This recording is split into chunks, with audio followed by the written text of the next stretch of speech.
आणि आता मुंबई पोलिसांसाठी अत्यंत महत्त्वाची आणि तितकीच आनंदाची बातमी आहे। अप्पर मुख्य सचिवांच्या अध्यक्षतेखाली आता समिती स्थापन केली जाईल। मुख्यमंत्री देवेंद्र फडणवीसांनी महत्त्वाचा निर्णय घेतला।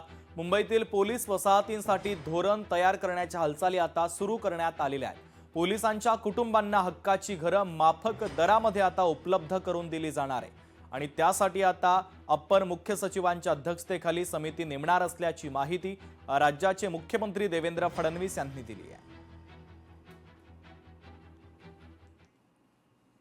पोलीस कर्मचारी जेवढे आहेत, जे अनेक वर्ष पिढ्यानपिढ्या पोलीस लाईन्समध्ये राहत आहेत, त्यांची मागणी होती की पोलीस हाऊसिंगमध्ये रिफॉर्म आणून त्यांना मालकी हक्काची घरं देण्यासंदर्भात शासनाने सकारात्मक पावलं उचलावी। या संदर्भात आज आदरणीय मुख्यमंत्री देवेंद्रजी फडणवीस यांच्या समवेत बैठक घेतली आम्ही आणि त्या बैठकीत पोलीस कर्मचारी आहेत, त्याचप्रमाणे पोलीस पत्नी आहेत, या सगळ्यांनी आपली जी मागणी आहे त्या संदर्भातली माहिती मुख्यमंत्र्यांना दिली। मुख्यमंत्र्यांनी त्वरित ॲडिशनल चीफ सेक्रेटरी म्हणजेच अतिरिक्त मुख्य सचिव गृह यांच्या अध्यक्षतेखाली एक समिती स्थापन करण्यासंदर्भातली माहिती दिलेली आहे आणि ती समिती पुढच्या 2 महिन्यात अहवाल सादर करेल।